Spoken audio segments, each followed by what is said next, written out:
Welcome back to Exquisitely Aligned, where we empower you to leave behind the one-size-fits-all life and step and live proudly and unapologetically the one-of-a-kind life. My name is Gina Meyer Vincent, and I'm so excited to introduce to you today, I want to say my new friend here, Cammie Wolf-Rice. And Cammie has done exactly that. Cammie's a mother, an advocate, an author, a speaker, and a philanthropist. She has firsthand experience with the dangers of opioid misuse due to her son's Christopher battle from childhood through his passing at age 32.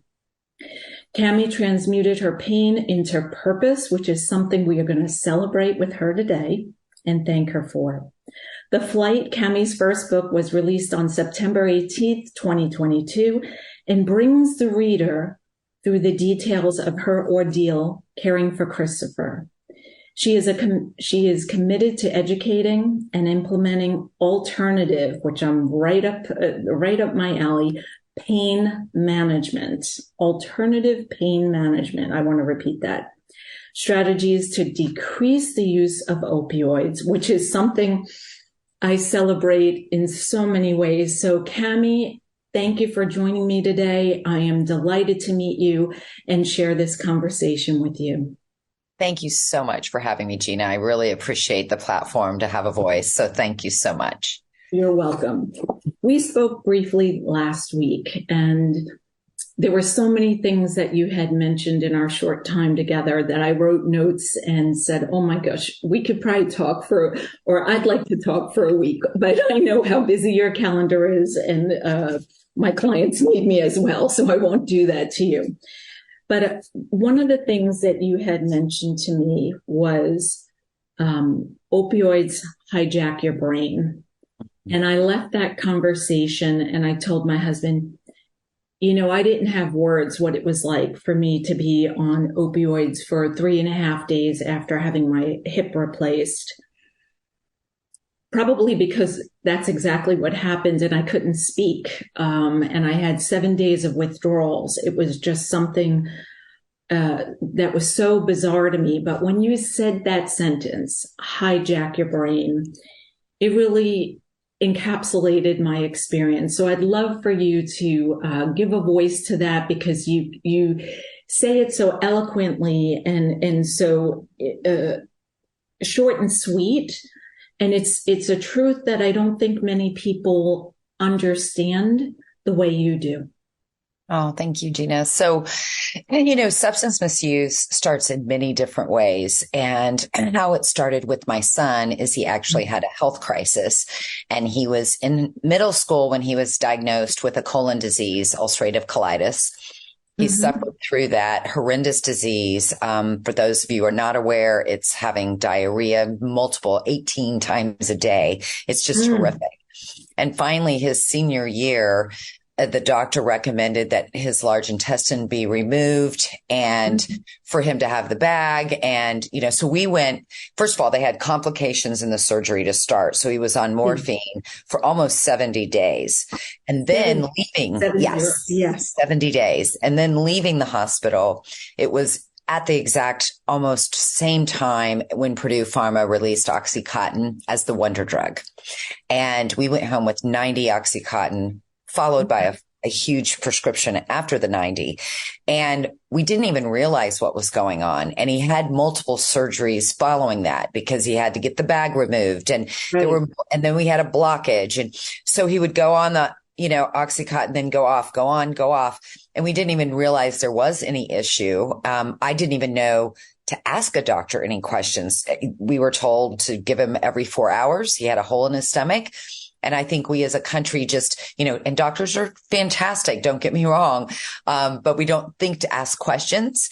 Right. And in matter of fact, they were told that by the pharmaceutical company that they weren't addictive. And it did. It hijacked his brain. And he managed to, he was very disciplined. I mean, his goal in life before being diagnosed was to be a Navy SEAL. So he was super, book smart, very disciplined. And after the hijack, he still remained in college. He went on to college. He got his degree. But then he came to me and said, Mom, I need help. Like something's going on. And went to multiple treatment centers, and the relapsing would just happen. And he would feel so guilty when he would have a relapse. Well, he couldn't help it. His brain was saying, you have to have this drug. Right. So I think I have my PhD. It's called being an MOM. And when it comes to addiction and substance misuse. And so, yeah, that's how his trajectory started. And I love that you shared, brilliant child, gifted in so many ways and with aspirations beyond maybe what most would choose, right? Because I think it's important that people understand this happens to everyone, to anyone, young and old. It doesn't matter your background, your gender, your nationality, what city you live in. And I also love the fact that you brought up the point that how would you know what questions to ask? It's I think oftentimes, we believe what we're told, especially from the men and women in white to the white coats. And, I don't even know back then, I'm guessing, I don't know if they knew the truth. They didn't. They didn't. No. Mm-hmm. And it's sad on so many levels. But I love the way you said, he felt guilty. I think that's another point most people may not understand unless they have such a close experience as you have. I think that sometimes people think, oh, it's just so easy. You stop using the drug. But like you said, when your brain is hijacked, you don't really have another option. And I'm sure the treatment centers he went to were high class. They use the best of the best to help. It's just heartbreaking to hear, but it leaves me speechless. I apologize, but let's. No, it's okay.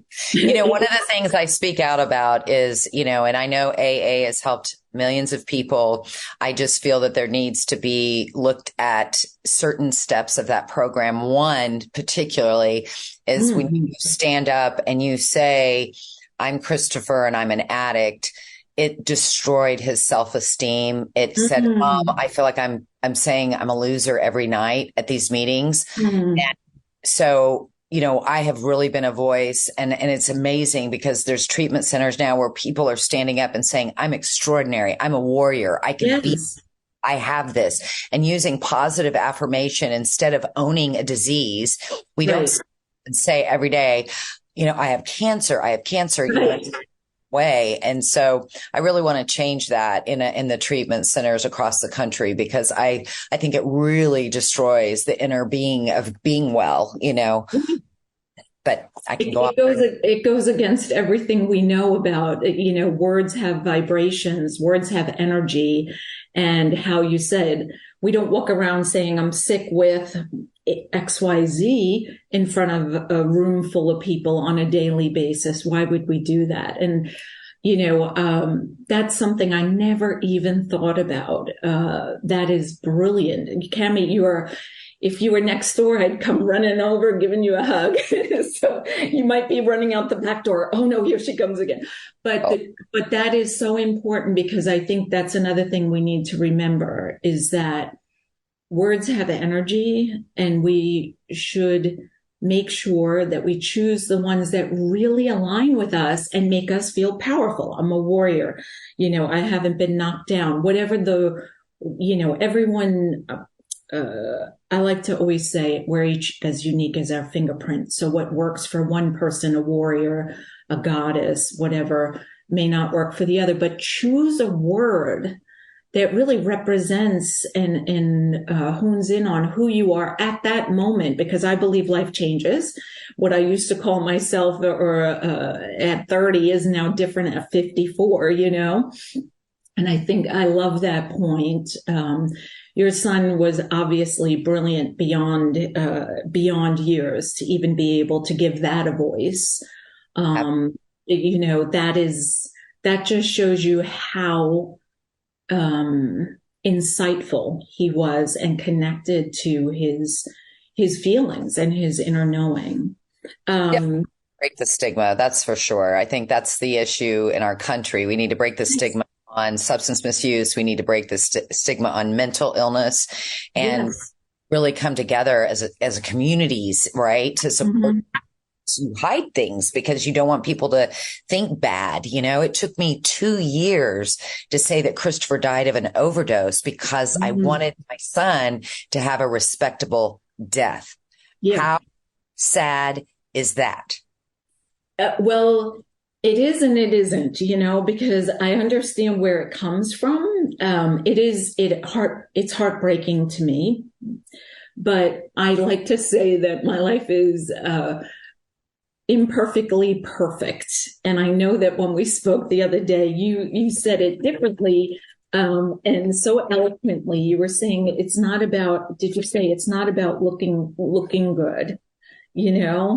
And if you want to give a voice to that, I think vulnerability is something that I love speaking about here on Exquisitely Aligned, because we do want people to pass with dignity and so forth. But the truth is, his brain was hijacked. It wasn't a choice he made, in my opinion.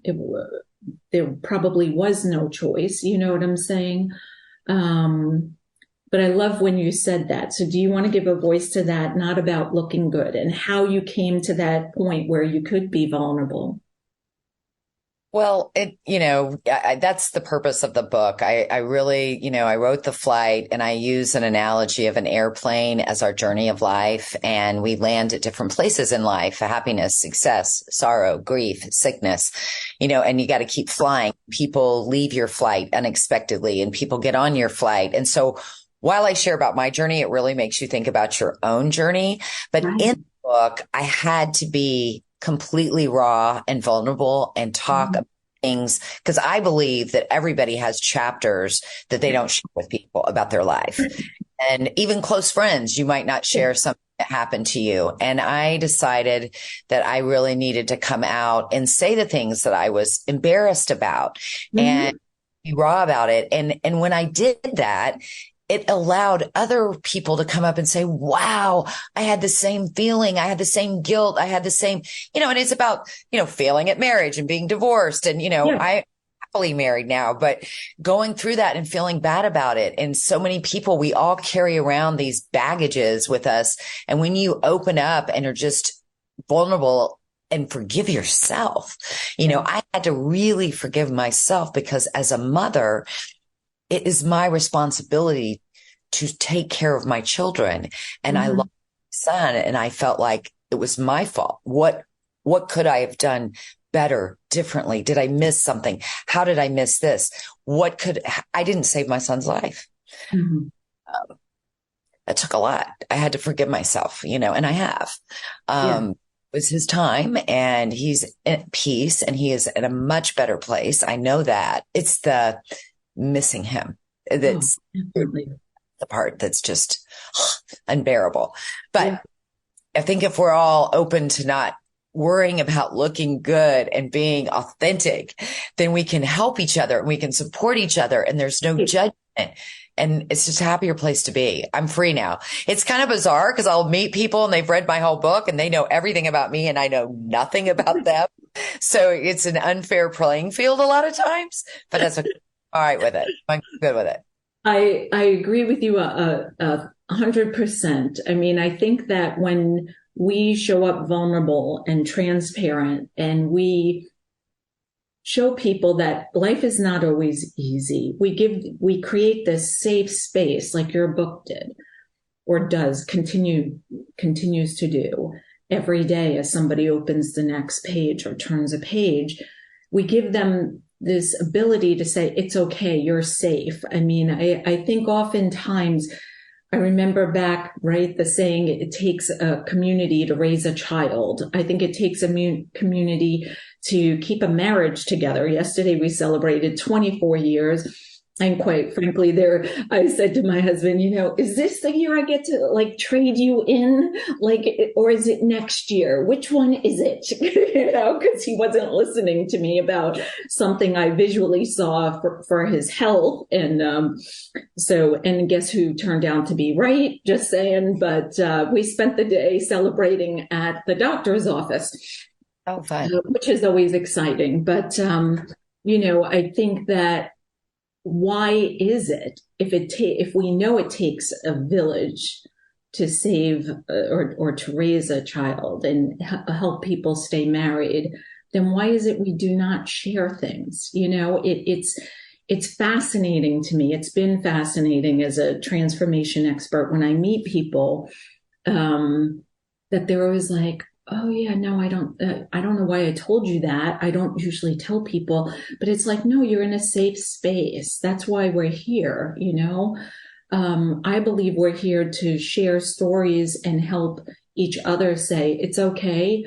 I hear you. I see you. I mean, I feel people, and like your words that you use so eloquently helps people find their words. And I mean, just you sharing what Christopher said about, why do I have to stand up and say something like, I'm an addict, instead of saying, I'm a fighter. Look at me. I'm standing here proudly. I'm strong. I'm masculine. I'm brilliant. If he could fill in the words. It's so, so important. And forgiveness. I love that, Cammie. I think that is definitely a journey. Having been an advocate for my husband's health and still am, as I just shared with you, how many years later, I think there are times where I look back and I was like, should I have seen this sooner? Should I have known, as he was fighting for his life with kidney and liver failure, nearly 14 years ago. But, I think that's something that is so important and magical that you were able to just share that with everyone. Because when you do what you did, which I'm sure didn't happen overnight, I think you find freedom. So can you give us maybe 1 or 2 or 3 tips on like what you find was best for you or what worked best for you? I'm guessing time allows to help as well. Absolutely. I mean, I think we're all too hard on ourselves, right? And we try to be this image of, and, social media doesn't help with that because you see everybody just living their best life, no problems. And that's really not the case. That's not reality, right? So I think it's just to realize the more free and the more you open up, the more it allows somebody else to open up. And then that really starts the connection that you can have with another person. Mm-hmm.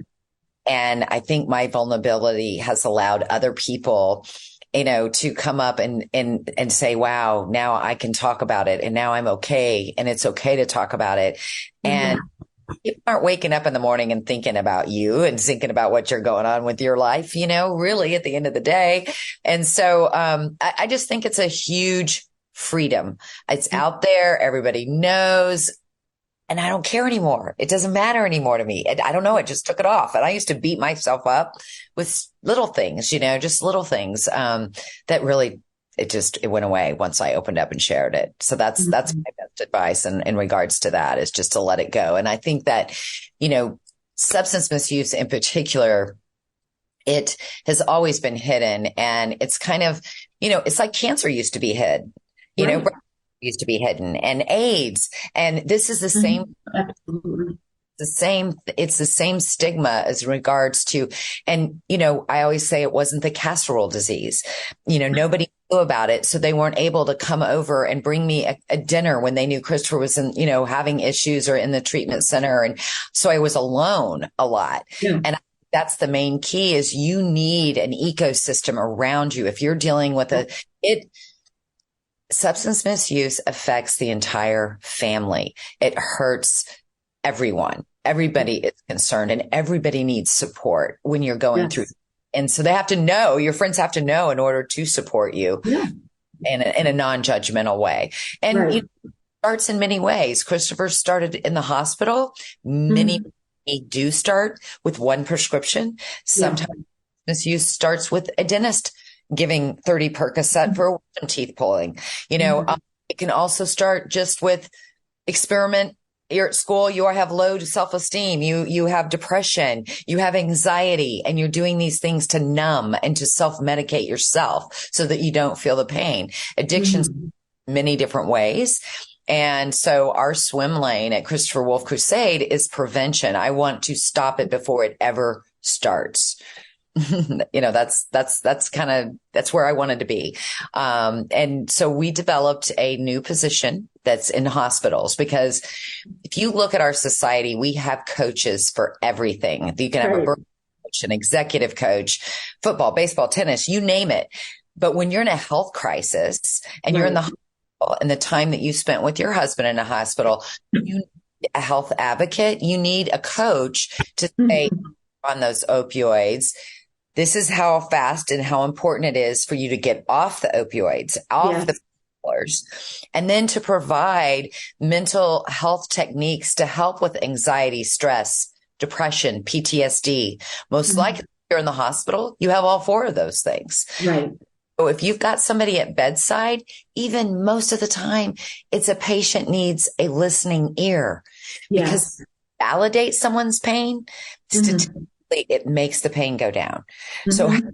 a toolkit full of different pain management techniques to provide to patients and to help them through that health crisis. That's Mhm. what's missing, I think, from our hospitals. And I think if Christopher would have had a life care specialist, he'd still be here today. And so we've rolled it out. We've had a clinical trial going since 2018. We're now rolling it out into rural hospitals. Mhm. I over $1 million to do that. And then we just got a grant from the NFL to have a life care specialist with sports medicine surgeries. So my goal is to have them across the country in every hospital.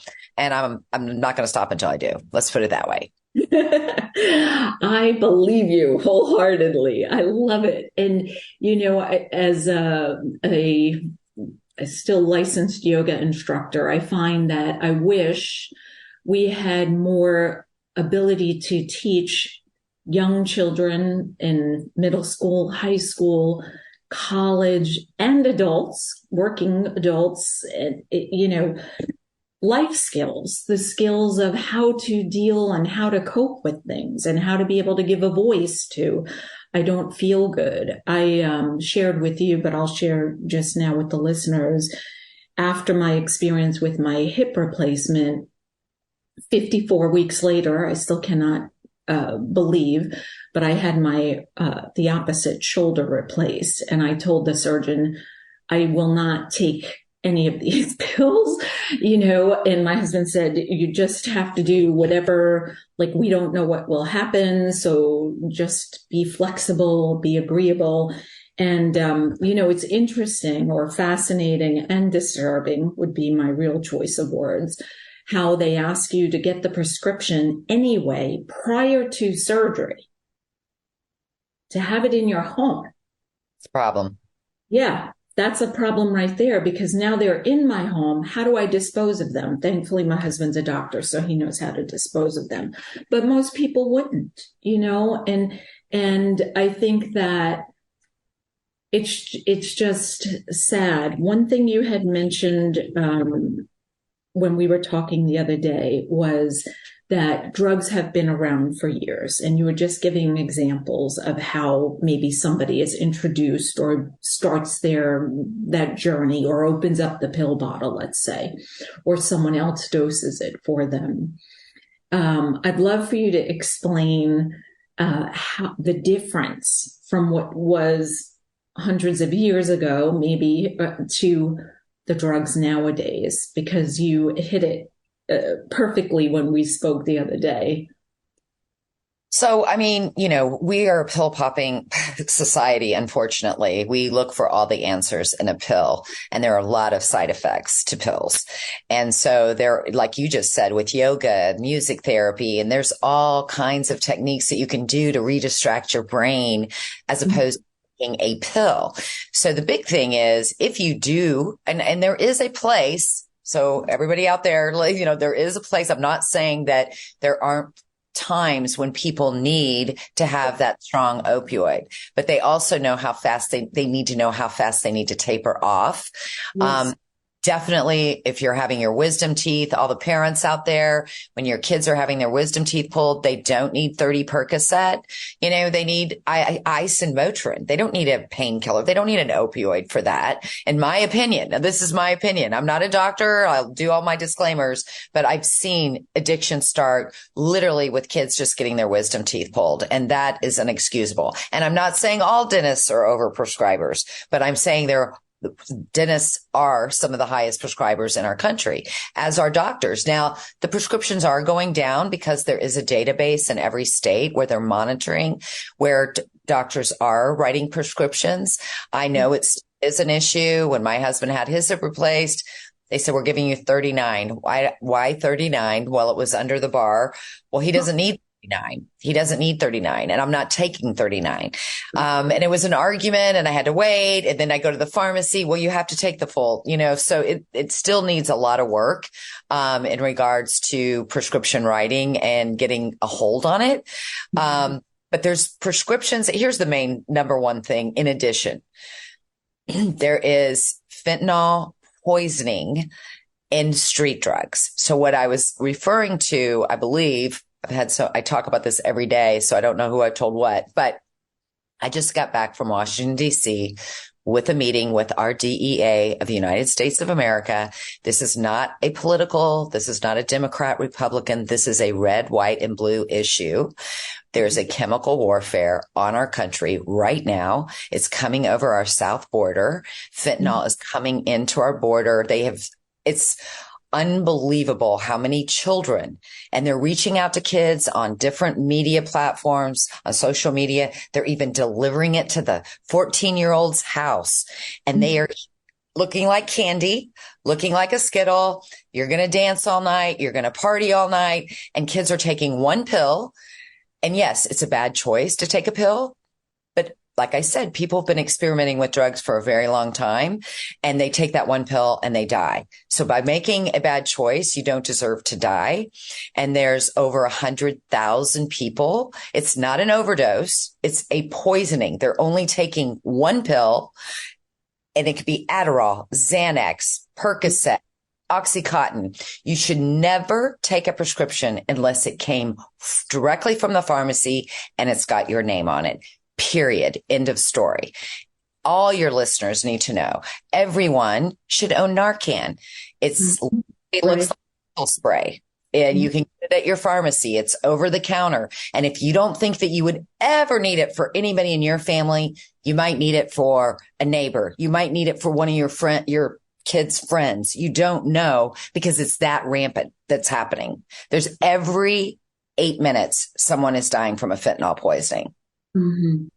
And So Narcan, I don't know if you said, because I was writing a note, but for those who don't know, Narcan is and now let me think of the right words, would you say reverse? I don't know the medical terms, an overdose. The best way to explain it is how I explain it to kids when I speak at schools is it tells your lungs to breathe. Okay. It tells your lungs to breathe. So like when I speak at a school, I will take a little sugar packet, and I will pour that little sweet and low, because they can see it. I'll pour it on the stage, and I'll say, and there's 500 kids in this. I'll say, if this was fentanyl, everyone in this room would be dead. Mm-hmm. Understand that a speck of salt, literally the size of the end of a pencil, can kill you. So you tell them that. Then the Narcan literally is it's like a nasal spray. You're going to put it in the nostrils on the side of the nose, and you're just going to pump it up in the nose. You're still going to call 911, right? You're still going to get EMT there. They still need to go to the hospital. And people ask, well, wait a minute. What if they're not having an overdose? What if I'm wrong? I mean, what if it wasn't fentanyl or something? Mm-hmm. The Narcan will not hurt them. Mm-hmm. You will not do damage to them. So, but you could save a life, right. And it's safe, right? Then sorry. Yeah. And I don't understand. After going to the DEA, there were literally parents from around the United States. Every state was represented and every age was spoken about. It was down to a 3-year-old, 10, 11, 12, 13, 14, every age, fentanyl poisoning. And I just am amazed that so many people don't know about it. And so I have this fire inside of me. My child is gone. I can't get my child back. I'm trying to speak out to save your child. So that's why you need to listen. And, some parents say, well, my child, we've talked about drugs. My kid would never do that. All I'm saying is West Point cadets went down last spring break. I guarantee you that their parents never dreamed in a million years that those West Point cadets would try cocaine and it had fentanyl in it. Mm-hmm. So don't be naive. Have the conversation with your kids. Have the conversation with your neighbors. It's so important. If I don't say anything else on this talk, understand fentanyl poisoning and get Narcan at your pharmacy and have it at your house. Yeah. And I think you said you're trying to give a voice. I think that we can delete that word. You are giving a voice and you're doing it so beautifully and eloquently and passionately. I feel your fire. You glow from the outside. Your words are just so powerful, Cammie. So is your smile. I know everything you do is coming from a place of love, and I can feel it through the camera. And for that, I'm grateful because what you've been through can't have been easy.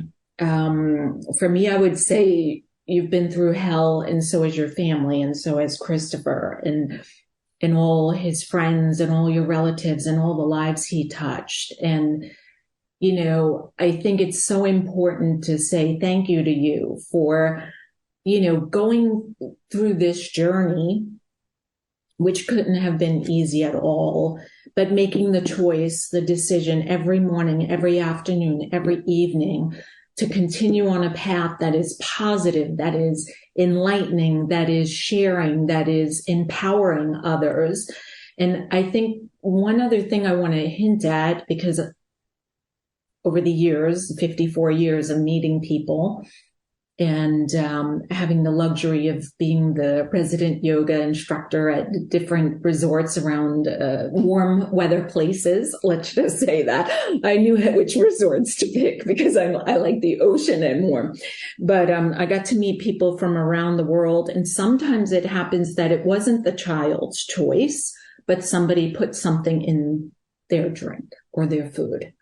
And, I think the work that you do is beyond amazing, because I think if you can allow the kids to understand, them making a choice to choose trying something or having the best night of dancing or whatever it is, euphoria, whatever the promise of that pill or, whatever is handed to them or invited them to them.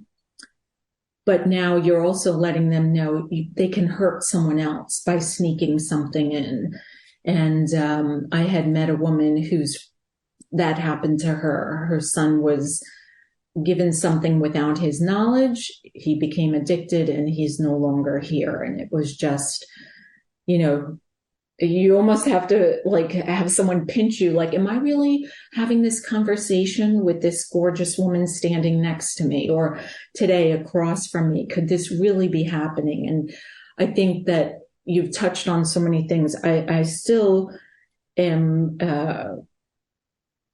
so thrilled about what you're doing in the hospitals, because I slept 39 days in 2009 to the beginning of 2010 on the floor, in the chair, whatever I could. I started stockpiling blankets. Mark is cold. Can we have another blanket? And he would be like, I'm not cold. I'm like, shh, I am making the chair was no longer comfortable and the floor was cement. So I needed padding. And my mom kept saying, why can't you come home? But the truth is, I felt he couldn't be left alone. Somebody needed to advocate 24/7 because sometimes mistakes were made. medicines for his transplant were forgotten or whatever. So if you have somebody else there with toothpick in their eyes to say, hey, we need such and such, or he missed this, or he still needs a bath, can someone help him? But yeah, what I saw in 39 days was enlightening. Yeah. And to be able to touch people right there and then.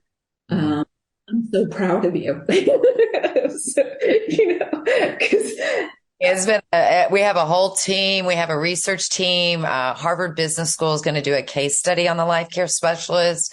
I mean, it's, we have a lot of researchers, doctors and residents, and chief of surgery at Grady Hospitals, one of my champions. I wouldn't even be here if it wasn't for her. I stalked her in the beginning, and then she was like, okay, wait a minute. This is awesome. So, it's definitely not just me for sure. I could not do it without the team that I have, but I also know that my son is driving it up there. I'm telling you, if I ask for something, it just happens, and it's been amazing from that perspective. Like I said, I'm very fortunate that I've found what I can do to make a difference and to make an impact and to save lives. And, yes, it is out of natural order to lose your child. I didn't know if he wanted to be buried or cremated. I was a zombie. I couldn't even think about what to do. Still, I can walk by his picture. I can smile at him and I can say, good morning, baby. And I can smile and I can go on about my day. I can go by that same picture at 2 p.m. and I can hit the floor.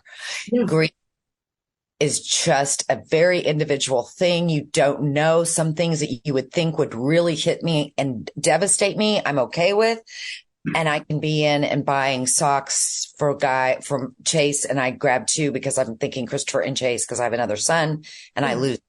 Or I hear somebody yell Christopher's name in a store, or, you just don't know. It just sneaks up on you, and it's horrible. There's nothing worse than losing a child. Nothing on the earth is worse than losing a child. And it's not just about me. I mean, a lot of people, and I'm glad you mentioned earlier about how families are affected.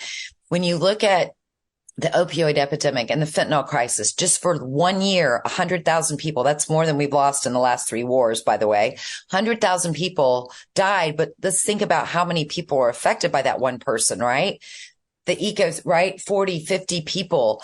And a lot of times the siblings are forgotten. Right.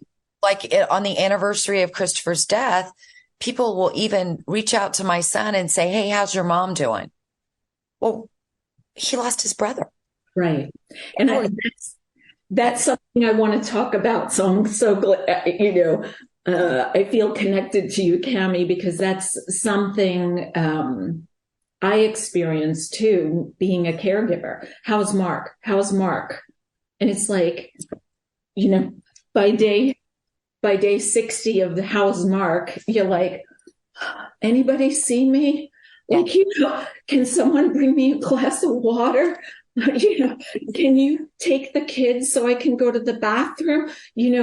But that is so true. So let's talk about that, because I wanted to ask you, and I know for me, as I was preparing to meet with you today, I was getting teary-eyed. That's why I had my tissues handy. But I sat outside in the sun because I always feel connected when I have the warmth of the sun kissing the nape of my neck. And I just, wanted to get in a place where I could discuss this with you. But tell me, please, about the rest of your family and what it's like, because I think that is I think people, they think about mom, but yes, every child. What about cousins? What about best friends? What about, I don't know if he had a girlfriend or a wife, you know what I mean? It's hard.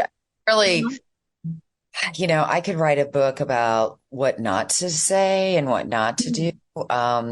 It's hard. I think many people don't know what to say.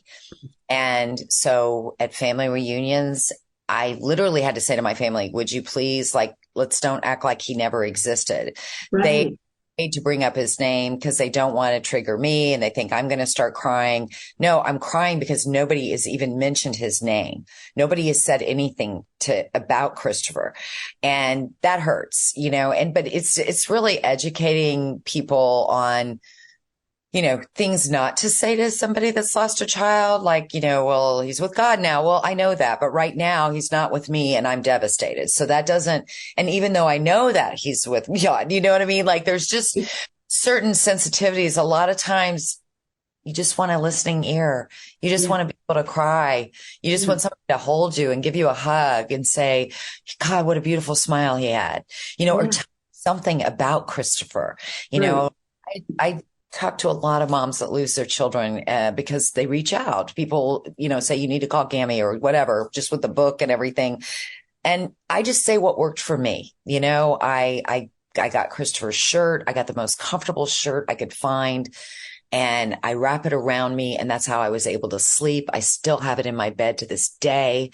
I have his thumbprint around my neck, and I always find myself just rubbing it when I'm nervous or talking or whatever. And it gives me, now I did a real bold thing because September 18th was his birthday, his heavenly birthday. I'm not a tattoo person. I can't believe I did it. I shocked my entire family, but I got his signature. Wow, that's gorgeous. Sure. Yeah. It's kind of still ready, but I just got it. But I mean, it is his signature. They were able to get it off one of his birthday cards that he had given me. And it's his, and I'm obsessed with it. And I see it and that gives me joy, so you have to find, but yeah, go back to your question. It absolutely is devastating for the whole family. And it is, it's something that I think brings you closer in a very strange way. For some people that I thought were going to be my people for me. I wanted to talk about this too. So you're like, yeah. They weren't there. And I even lost friends. And every mom, because I've connected with a lot of moms that have lost their children. It's an army that we have now. That's the one thing the DEA did that was fantastic is all the moms are now in a group, but there is even jealousy between the moms of who's doing more in their charity. And I'm just like, oh my gosh, like, whoa. And, people I thought were really going to be there for me, they're not in my life anymore. I don't know if they just didn't know how to deal with it or it was too close to them losing. They couldn't think about what if I lost my child? I don't know what it is, but all the moms I've talked to, they all lost somebody that was really close that they thought would be their person. Didn't. And people that I wasn't that close to came through. I mean, came through with flying colors and now I'm like super close to them. So it's a very strange, but it's what's even more strange to me is how a mold it is for all these moms. When we sit down and talk, we all had the same experience. And that was, it's just, I don't even know how to describe. I don't even know. I can't explain why it is that way, but I can tell you that, you really got to just hug and love on somebody if they've lost their child. My gosh, just hug and love on them and be there for them. Even just sending a card once a month saying, thinking of you. I had a friend that sent me a card every single month for a solid year after Christopher died. Oh, I love. Yeah. Yeah. I mean, I love all those examples. And I think it's also fascinating to see different people's coping skills of can they handle this or do they know how to step up and be a friend on what I would say a different level, a different playing field than where the friendship may have been before. Maybe it was all fun and games, not, but easy peasy, let's say, not fun and games, but, easy peasy, just normal things like me getting annoyed with Mark yesterday, celebrating our anniversary at the doctor's office, like told you so, but, versus, oh my goodness, losing a child, or, even if the child's still around, but coping with somebody whose child is addicted or struggling with mental health issues or whatever. I think it really, for me, my trials and tribulations through life, different than yours, but I like to say my life has had many twists and turns professionally and personally, each of which luckily has brought me to a different place and understanding of how to live and be, in my opinion. Not that it's perfect, but for me personally, given me that freedom like you're experiencing. And, along the way, I did lose friends as well, or even was judged by them. And it was just shocking. I remember we were married 5 years. This friend knew me longer than I knew my husband. And I had said to her, I want more in my life, And I was like, my Italian hands are making the gesture, but I couldn't fill in. What is it, And she looked at me point blank. I'll never forget till this day. And I was speaking to her like heart to heart. She was a little bit older than I, married longer than I. She had 2 kids. I had 1 at the time.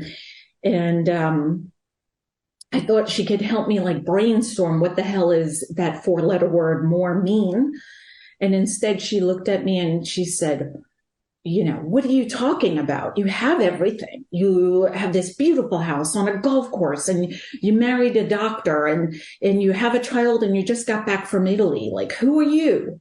And I was immediately taken aback. I realized I better keep my mouth closed. And that relationship kind of changed from then on because I thought, now I know what more is. More is a deeper, richer, more meaningful life. I wasn't asking for a new car or a new airline ticket to go explore a place I had never been. I was looking for this depth that I wasn't finding in my marriage and my friendships, obviously with her. So, I'm glad you brought that up because that is, that has got to be a bit, like adding to the challenge or the struggle of what you went through. It is because it truly is love that gets you through it. For me, it was love and God. For me, my connection with God went to a better place, actually. And most people are like, wow, I'm mad at God. No, I'm not. But it's love that I had and the connections with people that helped me get out of the fetal position. And so, and the other thing I'd like to say too is when I say, I've taken my pain and turned it to purpose, if you're listening and you're struggling and you're hurting out there and you taking pain to purpose doesn't mean that you have to have a big charity and you have to develop a new position in hospitals. No. Any kind of purpose. It could be knitting hats for NICU babies in the NICU unit at the hospital. It could be going and volunteering to walk dogs at the dog pound. It could be simplest, littlest things that make you feel like you did something good for something else. Yes. That's by purpose. It doesn't have to be this extravaganza big thing. It's just the smallest things. We can't all be Cammie because we're not taking your Cammie vitamins. No, but I'm glad you brought that up because that is so important. I mean, I think we're so unique. I like to say we're exquisite. We're born that way, and we're as unique as our fingerprint. And I think there are times in our lives we can step into something big, and there are times in our lives where we can just step into something new.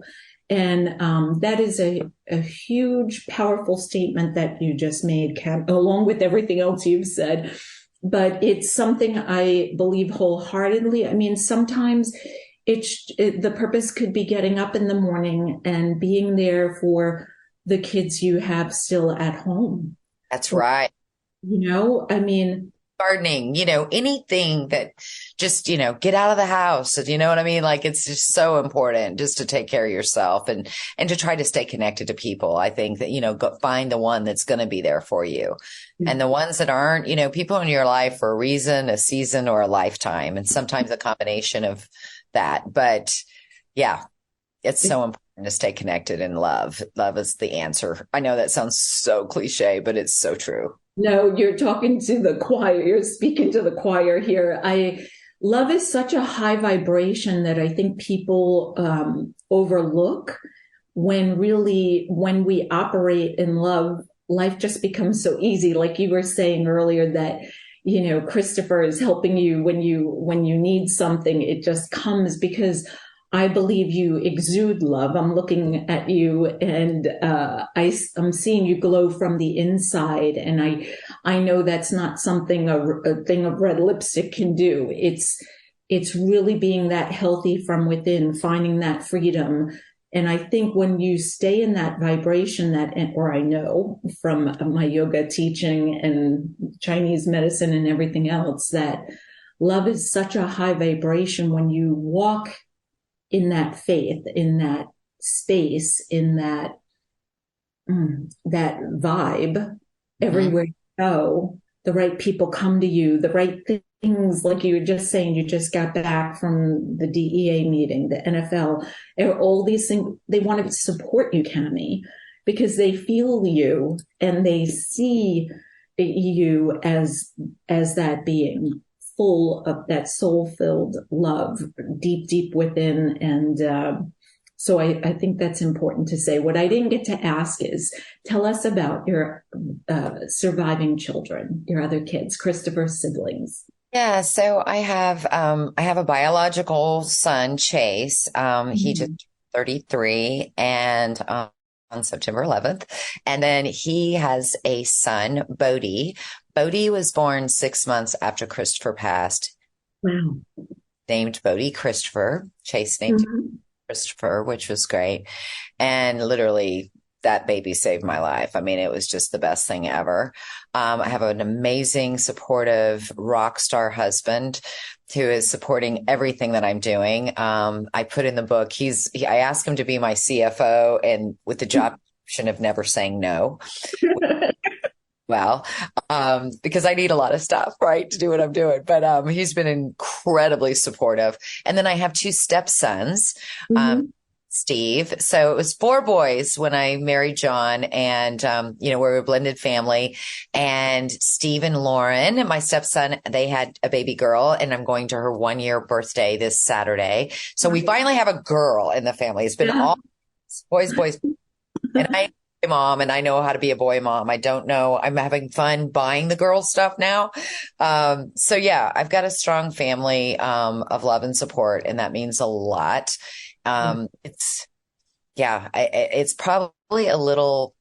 I think it's hard on Chase a little bit from the standpoint of initially when Christopher first passed, he was really the one I had to be. I had to breathe his air. Yeah. I asked him, I said, we're going to have an oath here, and it's when I text you, I know you're busy. All you have to do is just, I'm okay, mom. That's it. I cannot explain the magnitude of, and I know, and I blame it on me, I can't lose another child, I'm just, if I text you, I need you to text me back. And he has stuck to that. And thank God. And he understands, and he's been my rock through this. And my stepsons too, but it's just, when you raise a child, it's a different thing. I mean, I love my stepsons. But Chase is the one that has a little bit more responsibility on him from that standpoint. Like, you gotta just respond. Don't leave me hanging, or I'm going to go climbing, squirrel's going to go up the tree. And so he's been really, really good at supporting me with that. And then, like I said, just having my grandson. I mean, I will say being a grandmother is the only thing in life that has not been oversold to me. I mean, it is the best thing ever. It's just the best Yeah. thing. So Yeah. I be super happy. And so, yeah, I'm blessed. I really am. But I do feel that Christopher sacrificed his life. Mhm. I would not be doing what I'm doing if this hadn't happened to him. And so I've got to go out and save lives. That's what I'm about. And I don't want to. It's got to be big. It's got to be massive. I don't want to do this to save one life. It's got to be. And like I said, the number one thing I can get across every time I open my mouth is, please do not touch a street drug. Do not. Fentanyl is out there in the massives. And I've witnessed so much. And I really am going to be working at a different level to on the political side as well. I've got to get involved. We've got to be talking to our people to put security around border and protect our children. It's the number one killer from age 18 to 45. Those are our military kids. I feel like, wow, are people not understanding what's going on around us, And so I don't want to be a fear monger, but at the same time, I can't explain it. It's a fire in me. I eat, drink, and sleep this every day. And that's what I want to do. Yes. Well, I love the way you said that Christopher sacrificed his life. And I love the purpose that you found and the breadth at which you do everything, because I know what kind of energy that takes.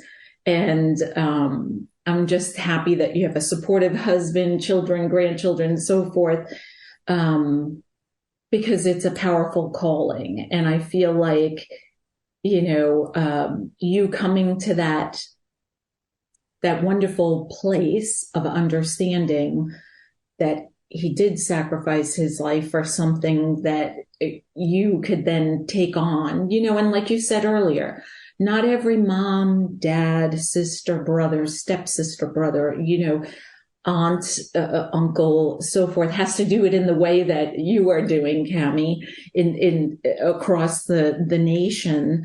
But even just to be able to speak and share how going through this is not comfortable and not, I think the other thing is I realized when I was sharing the story about I wanted more, I was judged. It was not nice. And then I, zipped it, locked it, and threw away the key. And went on this journey for myself, trying to figure out, why was I judged? Why would people judge? Especially someone who was a dear friend, knew me longer than my husband, etc. Somebody who I was coming to for advice. But, I think I finally got to a place and a space where I realized if somebody is going to judge me, they're probably not somebody who I want to really spend time or invest energy, a friendship, or any relation, any level, whether it be a simple hi and goodbye versus a really in-depth relationship. And I think that if we can get that point across today, that, the people who are meant to be in your life, they really do come through with shining colors and cheer you on. And I know you have that because you are glowing, Cammie, and the work you do. I'm glad you also give credit to the team that supports you as well. But I also believe in my heart, having worked in corporate America as well as having my own business, that it oftentimes comes from the top. And if you weren't feeling the way you do with the freedom, the faith, the love that you have in your heart, that you wouldn't have the team and the support to be able to do the things that you're able to do nationwide. And so I really thank you for that, for stepping into that in a huge way. And in order to connect with Cammie, all of her information is going to be below on the show notes. Can you, Cammie, one more time share the name of your book for us, please? Absolutely. Yes. All proceeds go to the charity. I don't take any profit, even though there's not a whole lot of profit anyway, because Amazon and Barnes and Nobles is online at Amazon and Barnes and Noble. It's called The Flight, My Opioid Journey, and Cammie Wolf-Rice. It's, I will say, what else I was going to say? Oh, if you want information. Oh, let me tell one quick thing, because I think this is pretty cool. So there's QR codes after every single chapter. So if you're not a reader, you can scan after each chapter and a little video pops up and I give extra content. And then in the back of the book is a resource library that I'll constantly be keeping updated. So it'll never go stagnant with different treatments. And I even have a music playlist there and, just some things. Like I said, it's interesting. Like I had a lady come up to me and she said, I'm going to start a bakery after reading your book. And I was like, really? I was like, okay, it had nothing to do with losing a child, nothing to do with addiction, nothing to do. And I'm like, I said, can you tell me a little bit more about that? And she's like, yeah, because I've always wanted to do something. And the book inspired me because it really makes you reflect on your own journey. So Yes. yes, please check out the flight. I am getting ready to do some exciting book tours. I'm going to Hong Kong and Cambodia. I'm going to be doing, some book events and book club events across the country. I hope we can check in again so I can give you an update of what everything's happening and how it's moving and shaking. I would love to come back because I love this. You make it so comfortable and you make me feel just so welcome and you're so loving and your emails. And I just felt the love through your emails, and it was just fantastic. So I really appreciate all the support because you need that, you need to hear that, and everybody does. Everybody needs to hear, hey, you got this and you can do this, and so thank you for that. It made me feel really good. You're making me tear up. I'm glad you feel the love through the emails. That's my intention, but I never know how it comes across. So thank you for seeing and feeling me. One thing you just said, and I'd like to give a voice to that too in another way. When you were speaking about the woman who was so inspired after reading your book to step into this bakery that she had always wanted, something that had been lying on her heart. I think that for me, I had to reflect, okay, why or how the timing was like a little crazy for us, right? So we had just brought Sonia home from Guatemala. Our daughter was born in Guatemala. When we adopted her, she was 6.5 months old. And a few months later, Mark was told he was going to need a kidney transplant. So it was like, wait, what? I'm sorry, let's start again. Maybe the kids were making noise. I couldn't hear you, So it turned out I had a kindergartner and a 2-year-old. And Sonia, in a little 2-year-old squeaky little voice, could say, Daddy is on dialysis, which was, and she would say it perfectly, which was kind of heartbreaking to hear in her little voice. But I always felt that there are blessings in those hardships. Of course, mine was a little much lighter than yours. Mark is still here, walking this earth and much healthier thanks to somebody who gave up her life, a 40-year-old woman who passed and was an organ donor and a great match for him. But I think that one thing I'd like to say today is that we have the choice, honestly, and it's not easy. We both said it's not easy, and it doesn't happen overnight. But I really think that Instagrammable life, when you really get to know people or open up and be transparent as you have been, Cammie, we find that most of the time what we thought was perfect, ideal, whatever, is not. And so I think being able to know that it's okay to feel safe and vulnerable and know that the right people will come out and support you. And even if it takes a little time of a few people dwindling away, friendships, so forth, then the right people will show up and shine and support you in whatever that journey is. And I always feel like, being able to inspire one person, which I know you've done countless, I can't even guess, but like this woman to realize life is short. I always say, walk through the ICU. Just walk down the aisle and peer into each of the open rooms, and you'll realize that what you thought was important is so not important. I mean, it's just, for me, I always say, for me, it's you gave a voice to it too, connection with others. It's my health, the health of my immediately family, and then connections with people. And I'm sure you have to do the same. Life gets busy, right, with everything that you're doing and your purpose. And then you have to make decisions as to who do you let in, who's there to cheer you on versus knock you down, come behind you. I envision the little kids who come behind you and push your knees in, and then you go down. So thank you for sharing about the bakery, because that is a huge thing. I mean, even if you're not struggling with any of the things that we're talking about today, think about where you are in your life and really take a moment and think about what's really important to you. What is the purpose? Why are you here? And so forth. And I'll share a little something I have for purpose in a little bit. But Cammie, I'd love to pull a card from the Opening to Possibilities deck. And like you, these cards come with 5 hours of music. We're kind of like-minded, if you haven't noticed. There's 5 hours of curated music that I pulled because I always feel like it's nice to have a little vibration going. So I am going to try, without knocking the cards down, to thumb through. And if you don't mind, just tell me when to stop, and then I'll pick the card for you. Okay, I'm going to start now. Stop. Well, I have two. And let's do this one, empowered, because that's definitely you. Living empowered allows you to claim what's waiting for you.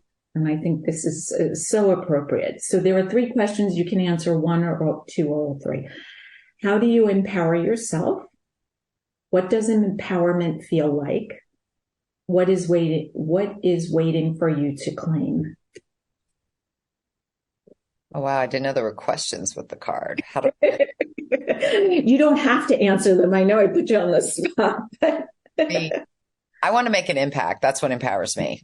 Mm-hmm. I make an impact. And like I said, I really want to save lives, and I'm ringing an alarm. That's what empowers me, is the more I can get on a microphone, the more audiences I can speak to, as many people as I can possibly speak to educate and build awareness. That's what I'm about. That's what empowers me.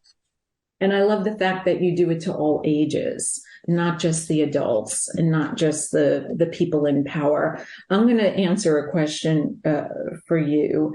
It says, what does empower feel like? I think I said look like when I read it. And for me, I'm going to say empowerment on you, Cammie, looks like glowing and a huge smile filled with love. It is so, give me a minute. Sorry. Okay. It's just so lovely to sit across from you today and see how you were able to take something so devastating. I can't even fathom, and be empowered and really do it in such a beautiful, elegant, I'm going to use the word loving again because it suits you, loving way that really is necessary, so timely, and it touches so many lives. I mean, so many lives. It shouldn't, I'm glad that you give a voice with such a beautiful smile, because I think there are so many families struggling. I know there are so many families struggling with this, who feel embarrassed, who feel maybe ashamed. The list goes on. I'm not going to guess what the other words are. And for you to be able to come today and say, that's not where we need to be. We need to be at the other side where we can share and be transparent, and then be able to support, like you were saying, bring a casserole, write a note, make a cup of, I like hot tea. I'm not drinking my tea anymore. I was going to grab it, but I realized it's afternoon. And, at this age, I can't drink caffeine after 2:00. Otherwise I'll be up all night. Right. Not on my to-do list, but, so I just want to say thank you for being who you are and being on this journey. And also thank you to your family, because I know it's not been easy. And I don't just mean your nuclear family, but I mean the grandparents, the aunts, the uncles, the cousins, and all those who maybe have been born since Christopher's passing, because, I'm sure he's still touching lives today. And you're an amazing, amazing person. I am so delighted. I can't wait to say thank you to Lucy for introducing us. And thank you again. You're just so very kind, gentle, And I appreciate your fire because I feel the same way. Got a lot of fire. I just have to make sure I put it in the right place and not burn anything down, you know? Well, I thank you. Thank you for this platform. Thank you for this time to share so many things. I could keep going talking to you for hours because you make it so easy and comfortable. And I just want to say one more thing to your listeners. If, you know, we all know one, right? We all know people that are suffering. And if you don't ever give up on your loved one, you can have boundaries, but don't ever give up on them. Keep the faith. There are a lot of new technologies coming out for substance misuse. There are a lot of mental health techniques coming out to help people. So just don't give up on your loved ones. Please reach out. Love, love, love, love, love. Love, Christopher. Absolutely. And I'd like to add to that one thing. So there's a meditation I have on my website. It's under the For You tab, and it's a meditation for you and one other person. It is powerful. You don't have to tell the other person you are doing anything towards them, for them, but it'll change the relationship. And I think that, as you were saying, not to give up and to love them. This is yet another level of loving them that comes from a different space. First, you choose yourself, and then you send that same wonderful energy to them. And so I'll put that in the show notes as well. And one last thing, because today we did speak a lot about purpose. If this is something you are struggling with or need a little clarity on, I'd love to invite you to Purpose, Possibilities, and Prosecco, a 2-hour transformation like no other. It is a private session with myself and Sabine Kaiser, the expert face reader, and together we are able to help enlighten you and remove some blocks that might be getting in your way so that you can live purposefully like Cammie is. Till next time. So thank you very much again, Cammie, for being with me. I'd love to have you back because there are so many things that we could go deeper and more that I have notes on that I've been writing down. But I want to say till next time, be exquisite.